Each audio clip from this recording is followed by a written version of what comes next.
একদিন যখন আমি স্নান করে বাথরুম থেকে বেরিয়ে এলাম তখন খেয়াল করলাম যে আমি আমার পোশাকগুলো বাথরুমে রেখে এসেছি।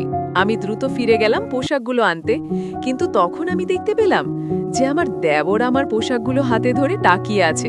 আমি অবাক হয়ে দ্রুত তার হাত থেকে পোশাকগুলো নিয়ে নিলাম এবং লজ্জায় মুখ নিচু করে চলে এলাম। পরে যখন আমি রান্নাঘরে রান্না করছিলাম তখন আমার দেবর এসে পাশে দাঁড়িয়ে কিছু আজব কথা বলল। সে বলল, ভাবি, আপনার পোশাক থেকে খুব সুন্দর ঘ্রাণ বেরোচ্ছিল। এই ধরনের মন্তব্য শুনতে শুনতে আমি বিরক্ত হয়ে গিয়েছিলাম। একদিন আমার স্বামী ফোন করে জানালেন যে তিনি রাতে বাড়ি ফিরতে দেরি করবেন। আমি ভেবেছিলাম এটা আমার দেবরের সাথে কথা বলার সুযোগ হতে পারে।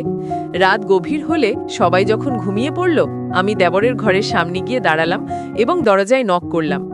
সে দরজা খুলে আমাকে দেখে অবাক হয়ে জিজ্ঞাসা করল, ভাবি, আপনি এখানে?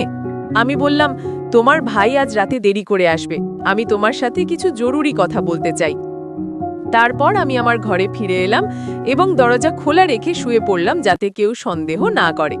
কিছুক্ষণ পর আমার দেবর হালকা টোকা দিল দরজায়। আমি বললাম, এসো, দরজা খোলা আছে।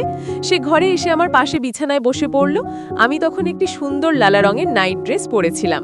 দেবর কিছুক্ষণ নীরব থেকে আমার দিকে তাকিয়ে রইল, তারপর মৃদু হেসে বলল, ভাবি, আজ তোমাকে অনেক সুন্দর লাগছে।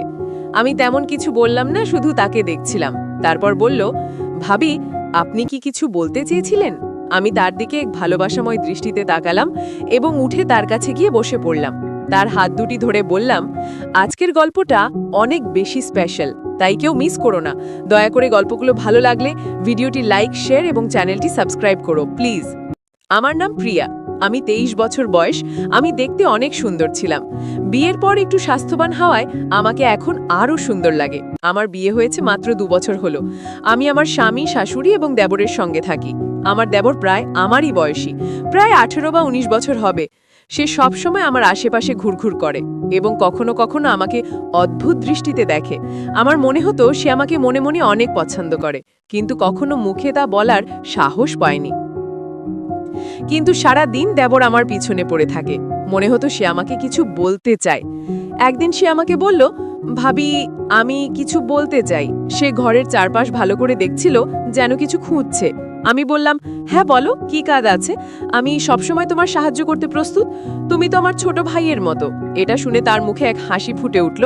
সে বলল, ভাবি, আমি বিয়ে করতে চাই। আমি হেসে বললাম, এটা তো খুব ভালো কথা, কিন্তু বিয়ের জন্য তো একজন মেয়ের প্রয়োজন। তখন সে বলল, ভাবি, তাই তো আমি আপনার কাছে এসেছি। আমি বুঝতে পারলাম সে কি বলতে চাইছে। দেবর বলল, ভাবি, আমি আপনার মতো একজন মেয়েকে বিয়ে করতে চাই। এটা শুনে আমি মনে মনে হাসলাম, কারণ আমি বুঝতে পারলাম সে আসলে আমার বোনের কথা বলছে।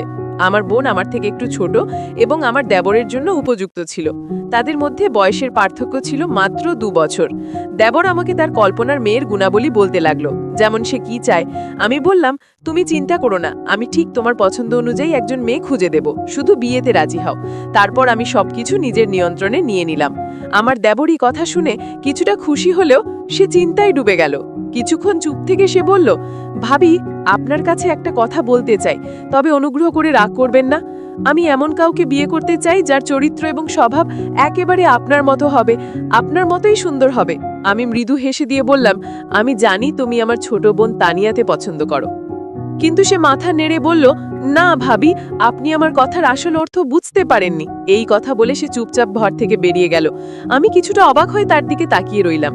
আমি ভাবতে লাগলাম, হয়তো সে লজ্জায় তানিয়ার কথা বলেনি এবং সেই কারণে সে কথা না বলে চলে গেল। আমি সিদ্ধান্ত নিলাম যে প্রথমে আমার বাবার সাথে এই বিষয়ে কথা বলবো, তারপর আমার দেবরকে এই খবর জানাবো। পরের দিন আমি দেবরের কাছে গিয়ে জিজ্ঞাসা করলাম, তুমি কি সত্যি তানিয়াকে পছন্দ করো? সে লজ্জায় পেয়ে বলল, ভাবি, তানিয়া আর আমি, এটা তো আকাশের চাঁদ ছোঁয়ার মতো ব্যাপার। আমি নিজেকে উপযুক্তই মনে করি না। তার এই কথা শুনে আমি বুঝতে পারলাম আসলে সে আমার বোনকে পছন্দ করে, কিন্তু সাহস করে প্রকাশ করতে পারছে না। পরের দিন আমি আমার মায়ের কাছে গিয়ে বিষয়টা জানালাম এবং তার মতামত নিলাম। মা বললেন, বাহ, আমাদের কোনো আপত্তি নেই। তোমার বোন যদি সেখানে সুখী হয় তাহলে আমরাও খুশি। তবে তুমি তোমার দেবরের সাথে ঠিকমতো কথা বলে নিও, যেন তার কোনো সমস্যা না হয়। আর একই পরিবারে 2 মেয়ে থাকবে, এটা তো ভালো কথা। তুমি তোমার ছোট বোনের খেয়াল রাখতে পারবে। আমি বললাম, দেবর নিজেই আমার সাথে এই কথা বলেছে, তার আপত্তি হবার কোনো কারণ নেই। এরপর আমি আমার দেবরের সাথে আবারও কথা বললাম। কিন্তু সে বলল, ভাবি, আপনি আমার কথার মানে কেন বোঝেন না? রাতে আমি তার ঘরে গিয়ে জানতে চাইলাম আসলে সে কি চায়। সে বলল, ভাবি, আমার আপনার বোনের প্রতি কোনো আগ্রহ নেই, আমি শুধু মজা করছিলাম। তার এই কথা শুনে আমি খুব কষ্ট পেলাম। যদি সে আমার বোনকে পছন্দ না করত, তাহলে কেন সে আমার আশেপাশে এসে ঘুরে বেড়াতো এবং আমার সাথে কেন এত কথা বলতো? যদি সত্যিই সে তাকে বিয়ে করতেই হতো, তাহলে সে নিজের পছন্দের কোনো মেয়ের নাম বলতেই পারত। অন্তত আমার বোনকে অপমানিত হতে হতো না। আমি কিছু না বলে উঠে চলে আসার চেষ্টা করছিলাম, কিন্তু তখনই সে হঠাৎ আমার হাত ধরে ফেলল। এই আচরণে আমি রেগে গেলাম। হাতটা ঝাঁকটা মেরে ছাড়িয়ে নিয়ে বললাম, তুমি কি করছো? নিজেকে সামলাও, আমি তোমার ভাবি, আর তোমাকে ছোট ভাইয়ের মতো দেখি। সে বলল, ভাবি, তাতে কি হয়েছে? আমিও আপনাকে বড় বোনের মতো দেখি, মায়ের মতোই সম্মান করি। এখন শুধু আমার এই ছোট্ট কাজটি করে দিন, আমার বিয়ের ব্যবস্থাটি করে দেন, তাহলে বুঝবো আপনি আমাকে সব দিয়েছেন। তার কথায় আমি বিচলিত হয়ে দ্রুত নিজের ঘরে ফিরে এলাম। মনটা খুব অস্বস্তি করতে লাগলো। কিছুক্ষণ পর আমার স্বামী ঘরে এলেন এবং আমার চিন্তিত মুখ দেখে জিজ্ঞাসা করলেন, তোমার কি হয়েছে? এত চিন্তিত কেন? আমি তাকে পুরো ঘটনাটা বললাম, কিভাবে সাম্প্রতিক সময়ে দেবরের আচরণ অদ্ভুত হয়ে উঠেছে এবং সে প্রায়শই বাইরের সময় কাটায়। আমার কথা শুনে স্বামী বললেন, আমি নিজেও লক্ষ্য করেছি, ও তোমার ভাই, কিন্তু বড় হচ্ছে। তুমি ওর কাছ থেকে একটু দূরে থাকার চেষ্টা করো। এই কথাগুলো শুনে আমি কিছুটা সান্ত্বনা পেলাম, কারণ কেউ অন্তত আমার মতো চিন্তা করছে। আমার শাশুড়ি অবশ্য তাকে এখনো ছোট বাচ্চা মনে করেন, কিন্তু আমি ভেতর থেকে সবকিছু বুঝতে পারছিলাম। পরের দিন আমার স্বামী বাড়িতে ছিলেন না। তখন আমি নিজের ঘরে ছিলাম। স্বামীর অনুপস্থিতিতে সাধারণত আমি ঘরের বাইরে খুব একটা যাই না। হঠাৎ দরজায় নক হলো। দরজা খুলে দেখি আমার দেবর দাঁড়িয়ে আছে। তার হাতে একটা ট্রে ছিল, তাতে বিস্কিট আর চায়ের কাপ রাখা ছিল। আমি অবাক হয়ে জিজ্ঞাসা করলাম, এটা কেন এনেছো? কেউ এসেছে নাকি? সে হাসি দিয়ে বলল, না ভাবি, এমন কিছু নয়, ছোট ভাই তার বড় বোনের সাথে বসে চা খেতে চায়। আমি বললাম, চলো ড্রয়িং রুমে গিয়ে বসি। কিন্তু সে বলল, না ভাবি, আমি এখানে আপনার সাথেই বসে চা খেতে চাই, একটু কথা বলতে চাই। তার এই কথায় আমি কিছুটা অস্বস্তি বোধ করলাম, কিন্তু ভাবলাম এই নিয়ে নতুন কোনো সমস্যা তৈরি না হোক। সে চুপচাপ আমার পাশে বসে চা খেতে থাকলো। তারপর বলল, ভাবি, আপনি চা খাবেন না? আমি তাকে চা খেতে বললাম এবং সে বলল, আমি যাওয়ার আগে আপনি চা খান। তার এই আচরণে আমি বেশ অস্বস্তিতে পড়ে গেলাম।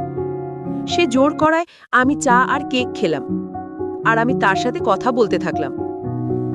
দেবর আমাকে বলল, ভাবি, আমি যদি আগে ভুলভাবে কিছু বলে থাকি তাহলে আমাকে ক্ষমা করবেন। আমি কিছু ব্যক্তিগত সমস্যায় ছিলাম, তাই সেদিন কথাগুলো এমনভাবে বলে ফেলেছিলাম। আজ চা আর কেক কিনেছি যাতে আপনি বুঝতে পারেন আমি আপনাকে কতটা সম্মান করি। তার কথা শুনে আমার একটু হাসি পেল।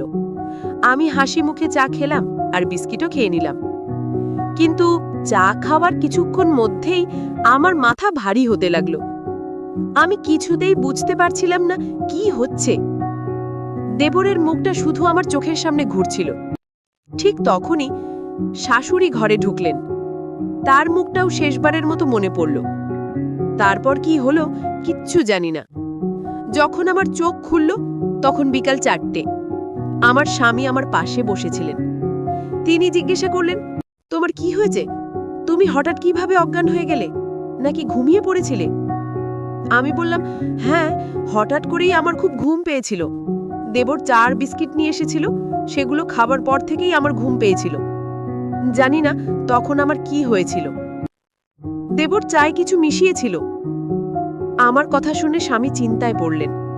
বললেন, দেবর সত্যি তোমার জন্য চা নিয়ে এসেছিল? ও তো আমার ভাই, তোমার জন্য এমন কিছু করবে কেন? তাছাড়া মাও তো তখন ঘরেই ছিলেন। হতে পারে তুমি স্বাভাবিকভাবেই ঘুমিয়ে পড়েছিলে, তোমার এত চিন্তা করার দরকার নেই। স্বামীর কথা শুনে আমি চুপ হয়ে গেলাম, কিন্তু সত্যি বলতে আমার ভেতরে একটা অদ্ভুত অস্বস্তি হচ্ছিল। আমার খুব ভয় হচ্ছিল, কারণ জানি না ঘুমানোর পরে আমার সাথে কি কিছু খারাপ হয়েছে নাকি। কারণ দেবর তো সবসময় আমার পেছনে ঘুরঘুর করত। আমার শাশুড়ির উপস্থিতিতে আমার মনে আর কোনো সন্দেহের সুযোগ ছিল না। আমি যখনই তার সাথে কথা বললাম তখন তিনি কিছু অস্বাভাবিক কিছু বললেন না। তিনি একজন ভালো মানুষ, কারোর ক্ষতি বা খারাপ কিছু ভাবতেন না। আমি অনেকবার জিজ্ঞাসা করেছিলাম, আপনি তো তখন আমার সাথেই ছিলেন, কিছু অদ্ভুত দেখেছেন? তিনি উত্তর দিলেন, বৌমা, তুমি হঠাৎ অসুস্থ হয়ে পড়েছিলে। তোমার দেবর বলছিল হয়তো তোমার দুর্বলতা হয়েছে, তাই বিশ্রাম নেওয়ার দরকার।